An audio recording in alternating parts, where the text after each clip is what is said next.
నేను Vishnumurthy, assistant commissioner of police. గత 15 రోజుల నుంచి పోలీసుల మీద కావాలని బండలు వేస్తూ ఉన్నారు కొంతమంది. అట్లాగే చాలా సంవత్సరాల నుంచి పోలీస్ ఆఫీసర్స్ మనకు సెక్యూరిటీ ఇస్తున్నారని,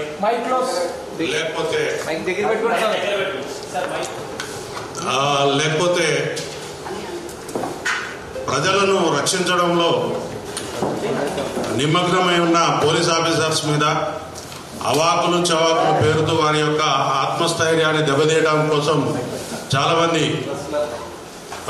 ఒక విధంగా చెప్పాలంటే బడా బాబులు అంటే డబ్బు మదంతో పోలీసు ఆఫీసర్స్ మీద అవాకులు చవాకులు పేలుతూ ఉన్నారు. ఈ మధ్యకాలంలో వారి యొక్క ఇన్వెస్టిగేషన్ని కూడా ప్రభావితం చేసే విధంగా మాటలు మాట్లాడుతూ ఉన్నారు. కొంతమంది ప్రెస్ కాన్ఫరెన్స్లు పెట్టి కూడా ముద్దాయిలుగా ఉన్నవాళ్ళు, కోర్టుల ముందు ముద్దాయిలుగా ఉన్నవాళ్ళు కూడా ప్రెస్ కాన్ఫరెన్స్లు పెట్టి మేము ఇది జడ్జిల పోస్టు వీళ్ళే చేస్తూ కొన్ని సంఘటనలను వీళ్ళు ప్రజల ముందు తప్పుగా ఎక్స్పోజ్ చేస్తూ ఉన్నారు. ఉదాహరణకు నిన్న ఒక ఫిల్మ్ యాక్టర్ ఒక ప్రెస్ మీట్ పెట్టి ఇది యాక్సిడెంట్ ఎవరు తప్పలేదని చెప్తా ఉన్నాడు. ఆయన జడ్జి పదవి వహించి చెప్తా ఉన్నాడు. మరి ఇట్లాంటి వాటిని మన ప్రసారాలు కూడా ఎట్లా పడితే అట్లా ప్రసారం చేయడం అనేది ప్రజలకు తప్పుడు సంకేతాలు పోతాయి. ఇప్పుడు ఎవరైనా కూడా అతని మీద ఎవరికి పగుండదు. ఆయన చేసే పని ఏదైతే ఉన్నదో ఇది ప్రజలకు, రాజ్యాంగానికి, చట్టాలకు లోబడి ఉందా లేదా అనేది వాళ్ళు తెలుసుకోవాలి ఫస్ట్. ఎందుకంటే ఆయన పాలు తాగే పిల్లోడు కాదు. 40 సంవత్సరాల పైబడ్డ వ్యక్తి ఎంత జాగ్రత్తగా ప్రవర్తించాలి, ఎంత హుందాగా ప్రవర్తించాలి. ఒక సెలబ్రిటీగా ఉన్న వ్యక్తి చట్టాలను చదువుకోవాలి, అతని యొక్క పరిధులు తెలుసుకోవాలి. చట్టం నీకు స్వేచ్ఛగా పరిగెత్తవలసిన అవకాశం ఇచ్చిందని మనం ట్రాఫిక్ సిగ్నల్స్ వేస్తుంటే ఎర్ర సిగ్నల్ పడ్డ తర్వాత కూడా మనం పరిగెత్తుకుంటూ వెళ్తామా? వెళ్ళం. అట్లాగే మన పరిధులను మనం ఏర్పాటు చేసుకుని పని చేసుకుంటూ పోతే నీకు ఏం ప్రాబ్లం ఉండదు, సమాజానికి కూడా ఏం ప్రాబ్లం ఉండదు. ఇవాళ మేము ప్రెస్ మీట్ పెట్టి మొత్తుకునే అవసరం కూడా ఉండదు. 1,30,000 మంది పోలీస్ కుటుంబాలు ఉన్నాయి. ఒక బందోబస్తు నిర్వహించాలని అంటే దాదాపు ఒక 1 వీక్ నుంచి ఆ స్కీమ్ని వేసుకుంటాం. మేము 1 వీక్ నుంచి ఆ స్కీమ్ వేసుకుని ఆ స్కీమ్ ప్రకారంగా డిప్లాయ్మెంట్ చేస్తాం. ఒక పోలీస్ స్టేషన్ పరిధిలో 20 నుంచి 50 మంది కానిస్టేబుల్ ఉంటారు. మిగిలిన ఆఫీసర్స్ ఒక 10 మంది, అట్లా 50 నుంచి 60 మంది సిబ్బంది మాత్రమే ఉంటారు. ఒక ఏరియాలో ఏదైనా ఒక జనం గుమిగూడే పరిస్థితి వచ్చినప్పుడు దానికి తగ్గట్టుగా బందోబస్తు చేసుకోవడం కోసం మాకు చాలా విధి విధానాలు ఉంటాయి. ఇప్పుడు నాకు అర్జెంటుగా ఉంది కాబట్టి, నాకు అర్జెన్సీ ఉంది కాబట్టి నాకు బందోబస్తు ఇవ్వండి, నేను ఒక 1,00,000 మందిని జమ చేసుకుంటా, 10,000 మందిని జమ చేసుకుంటా అంటే అప్పటికప్పుడు సాధ్యం కాని విషయం. అది దానికి ఒక ప్రొసీజర్ ఉంటుంది. ఆ ప్రొసీజర్ ప్రకారమే పోవాల్సి ఉంటుంది. కానీ మేము కాగితం ఇచ్చేసినాం, మరి పర్మిషన్ వచ్చిందా లేదా అనే విషయాన్ని కూడా పక్కకు పెట్టేసి మేము కాగితం ఇచ్చినాం, వెంటనే మీరు బందోబస్తు చేసుకోవాలి, నాకు అక్కడ ఎటువంటి నష్టం జరగకుండా చూడాలి అనే ఒక పద్ధతిలో కొంతమంది ప్రయత్నం చేయడం అనేది మంచి పద్ధతి కాదు.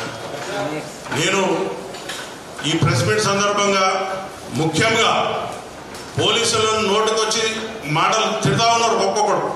కొన్ని సందర్భాల్లో అయితే పొలిటీషియన్లు కూడా బూతులు తిడతా ఉన్నారు పోలీస్ ఆఫీసర్లు. అది మీడియాలో కూడా చాలా సందర్భాల్లో వచ్చింది. కానీ మేము సహించుకుంటూ ఉన్నాం. ఒక్క 10 నిమిషాలు పోలీస్ ఆఫీసర్స్ మేము మాకు ఉద్యోగం చేయమని వదిలిపెట్టిపోతే మీ బతుకులు ఎక్కడుంటాయో ఆలోచించుకోండి. ఎక్కువ తక్కువ చేసి ప్రతిరోజు కూడా మార్నింగ్ 6 o'clock నుంచి మళ్ళీ పొద్దుగాల 6 గంటల వరకు పోలీస్ ఆఫీసర్ డ్యూటీ ఉంటుంది. మరి భోజనం చేస్తాడా, మంచినీళ్ళు తాగుతాడా, ఆయనకి ఫెసిలిటీస్ ఉన్నాయా, ఇట్లాంటి వాటి గురించి ఎవ్వరు మాట్లాడరు.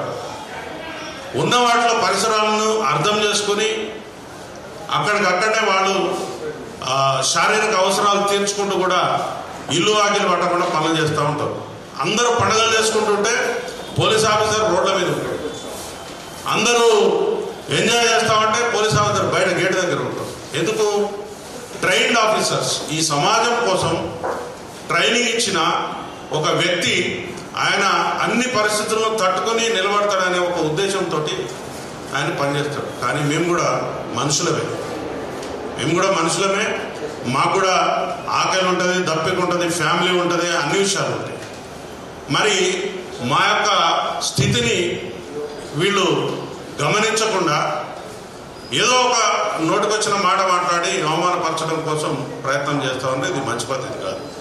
ఎవరి మీద ఎవరికి కోపాలు ఉండవు, తాపాలు ఉండవు. నువ్వు చట్టాన్ని అనుగుణంగా పనిచేస్తే నీకు ఒక మర్యాద ఉంటుంది. చట్ట ప్రకారం పోకపోతే మీకు రెస్పెక్ట్ ఉండదు. సింపుల్ విషయం ఇది. మీరు నాకు అక్కడ ఒక ఇన్సిడెంట్, నేను ప్రత్యక్షంగా చూడలేదు, కానీ ఆయన ప్రతి విషయాన్ని కూడా ప్రతి నిమిషానికి ప్రెస్ మీట్లు పెట్టడం, ఆయనకు నచ్చిన విషయాలు చెప్పడం, వదిలేయడం, ఈ సమాజాన్ని గందరగోళపరుస్తూ ఉన్నాడు. అసలు ముద్దాయిగా ఉన్నవాడు ప్రెస్ మీట్ పెట్టచ్చా? ఆయనకు అది అధికారం ఉందా? ఆయన వారి యొక్క అభిప్రాయాలను ప్రజల్లో చెప్పొచ్చా? ఆయన రిమాండ్ ఖైదీ, ఆయనకు ఇంటర్మ్ బెయిల్ అయితే వచ్చింది, కానీ ప్రెస్ మీట్ పెట్టే అధికారం ఆయనకు ఉన్నదో లేదో నాకు తెలియదు, వారే చెప్పాలి. మరి ఇంకో విషయం కూడా చెప్పారు నిన్న. ఏం చెప్తా ఉన్నాడు? మీనాటి ఒక మిత్రుడు ఆయన ప్రశ్న అడిగితే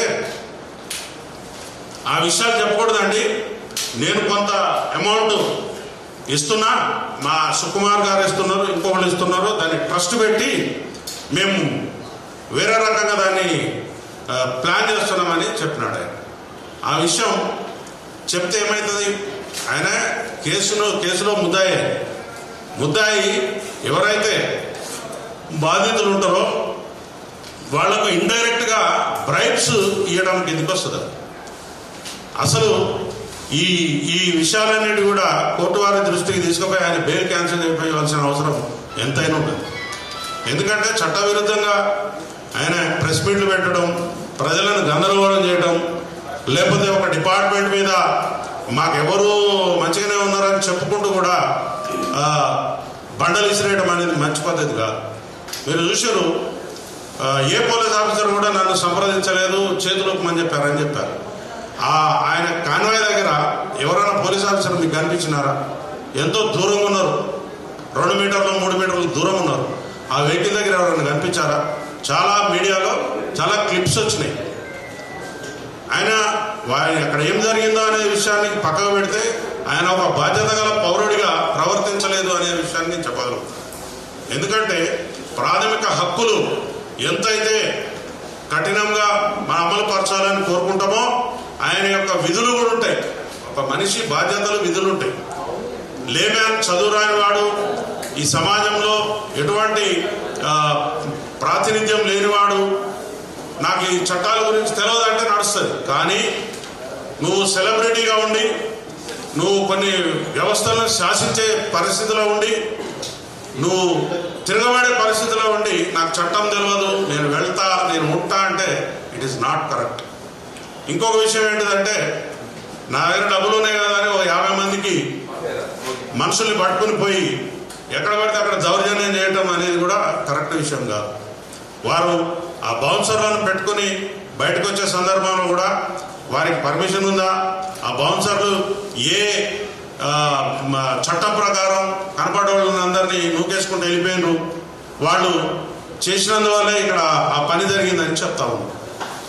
ఒక వ్యక్తి మరణిస్తే కనీసం తోలబోయేటోళ్ళు దగ్గర నుండి ఏం జరిగిందని కనీసం 1 నిమిషం ఆగి వెళ్తారు. చిన్న యాక్సిడెంట్ అయితే, ఒక కుక్క పిల్ల చనిపోతే, లేకపోతే ఒక పశువు చనిపోతేనే మనం ఆగి దాని గురించి తెలుసుకుంటాం. నీ కళ్ళ ముందు ఇంత వ్యవస్థ జరిగి 2 మనుషులు శవాల్లా పడిపోయి ఉంటే మీరు ఎట్లా వెళ్ళిపోతారు? సామాజిక బాధ్యత మీకుందా? సామాజిక స్పృహ మీకుందా?